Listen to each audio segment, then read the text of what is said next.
Hi FitFam, nutrition coach Stacy coming again today to you to talk about grocery shopping on a budget. So many people may be trying to save a little bit of money right now, and budgeting for groceries is one way they are trying to do that. So I want to just start out by saying that, many takeout locations are available for meals. However, making meals at home will definitely save money. So we're going to talk about some tips when you're going grocery shopping and even before and after you grocery shop on how to save money.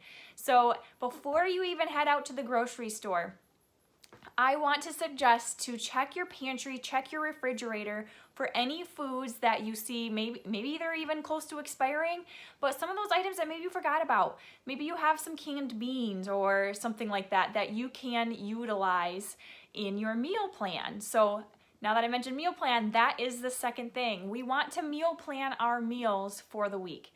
So if as many meals as you can get into that, breakfast, lunch, dinner, snacks, the more you plan, the more you can save. So start to sit down, look at what you have in your pantries, take a look and start thinking about those meals that you want to create using those things from your pantry and refrigerator, and then create the list to go shopping from there. So utilize those items you have. That's a big point. Now, what you want to do when you're making your meal plan and deciding what to do with what you have, try to think of creating and making things in bulk. So batch cooking is when you're creating a lot at one time, so you have things for leftovers that you can freeze. That can even go for crock pot meals, one pan meals, things like that. So if you can make extra, you can either have them for leftovers for the week or freeze them, and you can have them at a later time. A lot of things like casseroles, muffins, soups, these can be frozen for up to 2 to 3 months. So just by making things one time, making extra, you can have extra for later on as well. So some of the things that you could be looking for to add into your list and into those meals are some of those common foods that are typically less expensive at the store while also providing a lot of nutrient-dense quality. So things like oatmeal, brown rice, potatoes, both white and sweet potatoes. We could also do tuna, beans, again, canned or dried, along with lentils, canned tomatoes. Those are great to have on hand. You can add those to so many different things. Frozen vegetables, these are awesome to have on hand. Remember, frozen is very similar in quality and ingredients to a fresh version, but these will last so much longer. So that is a great idea to try to get into, especially if they're on sale.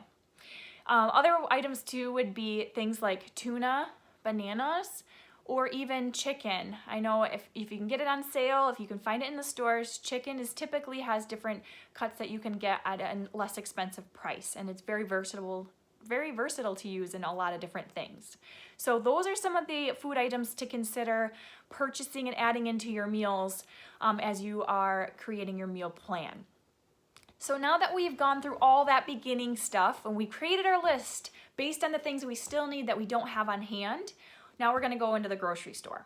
So when you're going into the grocery store, the top couple of items would be don't go hungry. You're more likely to buy extra or want some other foods that maybe you really don't want to have in your kitchen or in your pantry. So don't go hungry. Another thing would be is stick to your list. Don't venture off of the list. Have a nice solid list before you go in so you only stick to that and that's all you get.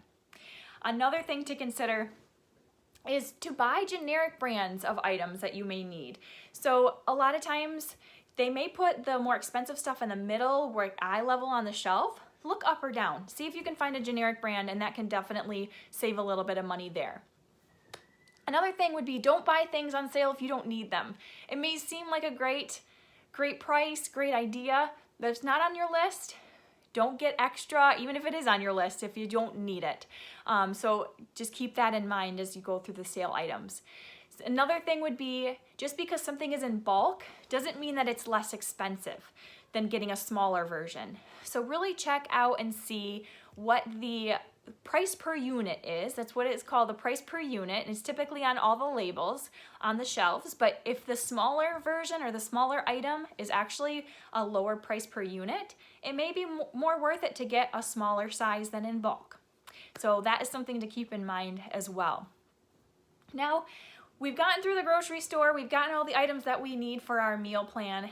Now we're gonna go home, we're done shopping, and we're gonna stick to that meal plan. So the more you make up your foods ahead of time, plan out, get everything prepped and ready for the week, whether that's, you know, having your snacks all ready, everything's planned, ready to go, then you won't be getting to the point of, oh my gosh, I don't know what to eat for dinner, nothing's ready, I think I'm gonna order takeout. So stick to your meal plan, make those meals and utilize it. And then keep in mind too, that those recipes that you have, if you make chicken, let's say you got chicken on sale this week and you found that nice animal protein, you wanna try and, if you can, make extra. If you had leftover chicken, think of all the things that you could do with that leftover chicken for the week. You could put it on salads or brown rice if you had that ready to go for lunches for the week. You can also put it into a tortilla and have a nice sandwich wrap for a nice hearty lunch the next day or a dinner. You can also use that chicken to throw it into a soup that you make, and then you can have a soup that you can have for a meal another day and then freeze it. You can have it for another meal in the future. So there's so many things, but the biggest thing is to stick to your meal plan once you get home and have things ready for the week. Now, just to recap, I know it was a lot. We just want to say that try to make meals at home. Before you go grocery shopping, make your list. Make your list, plan out what you need based on your meal plan and what you do not have already in your pantry and your refrigerator, but try to factor those into your meals. Then you can go to the store and then buy all your grocery items.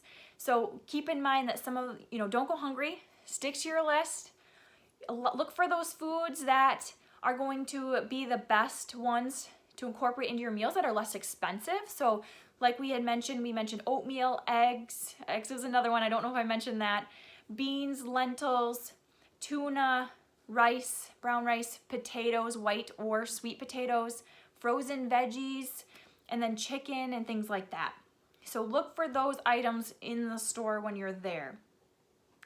And then after shopping, stick to your meal plan, make your meals and then eat those meals. And that will help keep you on track to seeing the progress and results that you want, as well as keeping you on your meal budget. So I am excited that I was able to come again today and share a little bit about grocery shopping on a budget. And I look forward to seeing you again in other videos in the future. Take care, everyone.